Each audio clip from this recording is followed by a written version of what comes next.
Okay, so most feeders nowadays, I don't know. The feeders I get from Stromberg's Chickens Supply, they do not hinge. So you have to physically take off the whole top here. But you can see that they are actually made for hinging lids. And the first order I placed with Stromberg's Chickens and Supplies or whatever, the lids actually did hinge, flip.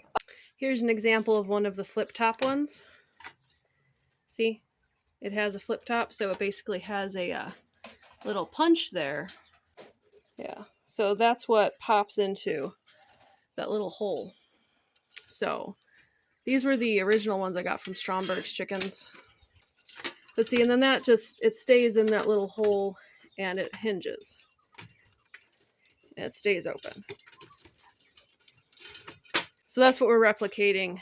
And instead of like this one's like a cap, you just have to take it off. So the bases come with those holes in there. So it's not that hard to modify it to have that hinged top. So you don't have to punch it into all this stuff. You just make the hinge like I showed. So anyway, I figured there's got to be an easy way to make this actually hinge. And there is. I did it with this feeder here. As you can see, it hinges. And it'll stay on. So I'm going to show you how to do that. But first I'm going to show you this one thing here is I made this with these little nails. Since I couldn't find my my stiff wire. So I was like, well, I need something that's strong enough to be able to hold up to this. And I had a bunch of these little trim coil nails. I'm not going to use all of them, so I figured I might as well just use that. And so what I did was I cut off one of these long flanges. I beat it flat with my hammer, and then I cut it off with my tin snips. And that worked beautifully. And then I figured out how far up to drill. So I could just drill a small hole in there, as you can see, so that it would fit into there. And then I just put the nail through, and then I bent it over so that it wouldn't come out. And so far it's worked great. It sits up there, and then you can't just like pop it down. You actually have to like just lift and pop. So I know it's really secure to stay on there. And that way I don't have to take off the cover, put it on top of something, and then, you know, forget that it's there or whatever. But I really like the hinge flipping style. Next, we're going to go into the workshop, and I will show you step by step on how to do this. Next one with wire.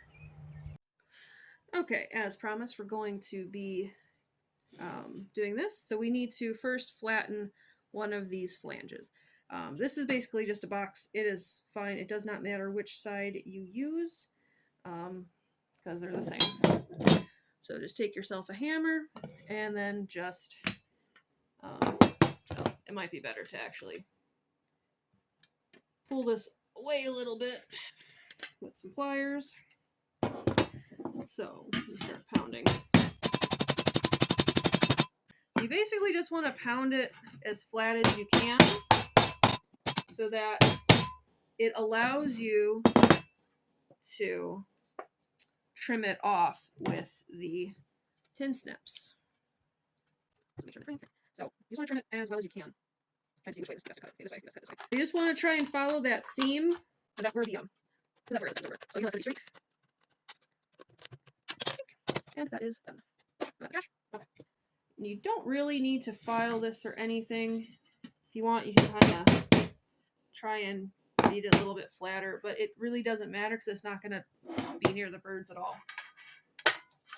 Okay, the next thing we're going to do is you're going to take your feeder and you're going to take this. You're going to have to figure out where it's going to go. And the best thing to do is put this as far forward as you can because you know that's where it's going to sit.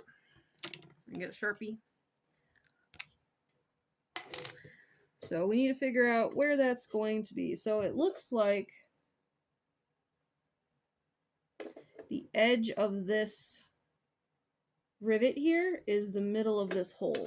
So, okay, so what I did is I just kind of looked here and I eyeballed it. I first did this line, and that one was a little too far over, and I did this line was a little too far over, but we're just going to go right in the middle there.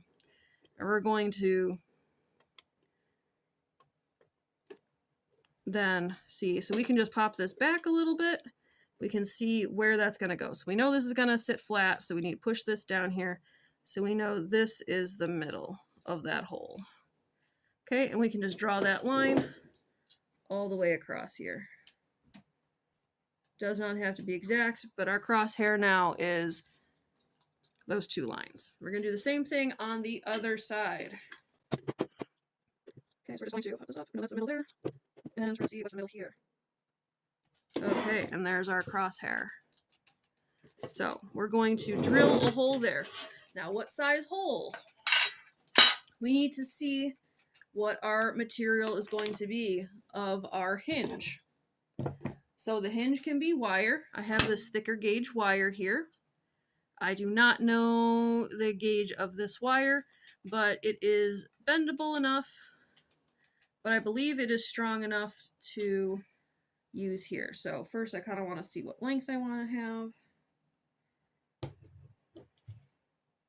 So I want to be able to bend this over, so I don't want to cut too much. Okay, so there is our wire for this experiment. So now we need to see what the thickness of this wire is up against a drill bit. Because we need the drill bit to be just a little bit bigger than this. We don't want it too much bigger. And what I do with that is I just put them right next to each other to see if it's about the right size. Might be better to do the base of it. So I know based on the base of this, it's hard to focus, not focusing. Based on the base of this drill bit, because that's the total size of it, this wire will definitely fit inside of it.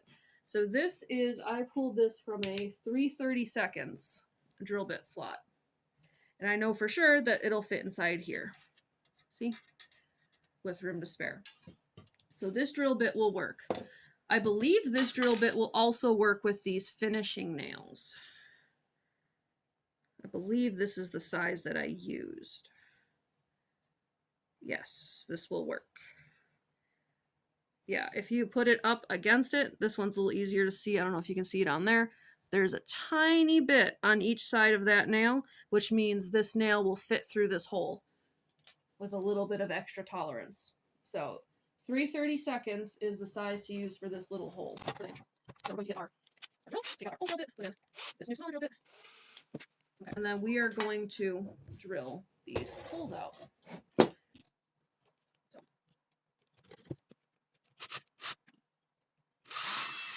Okay, and the other side.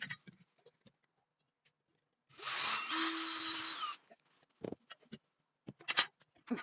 Next space. Okay. So now we're going to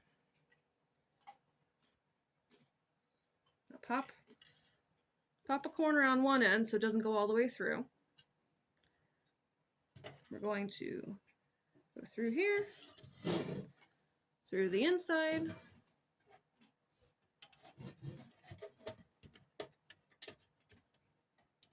go out the other side and through the little hole.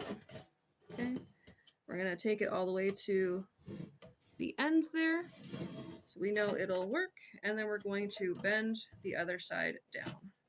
Now, you can see I have a lot of extra here. Make sure that's nice and tight. So if you want, you can trim off a little bit of this extra, especially on this one side, because we don't want it to interfere with putting it on the cage with these other wires that come with it. So just trim them down a little bit. Probably if we put it out, you know, parallel to the top there, probably just snip it. Parallel to the top here, go snip it. Okay. Now that is not going to go anywhere. See, it's not coming off because we bent that wire.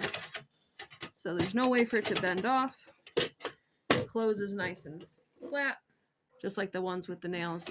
Pull it up and then close it. So this will work just as well as the one with the nail. So if you don't have wire and you've got some small nails, that will work. Just wanted to give you a couple of different options. It really doesn't matter what it is as long as it doesn't pull through, so it stays on the outside, and that it connects the top. It just depends what you have on hand or what materials you want to get. But that's an easy way to make this into a hinge top feeder instead of just a cap. Hope this is helpful. Please like and subscribe so I can grow my channel. I'd really appreciate it. Tell your friends. We have more content coming up with mostly cage builds. We'll see where life takes us after that. Okay, thanks everyone for tuning in, and I appreciate it. See you guys in the next video. Bye-bye!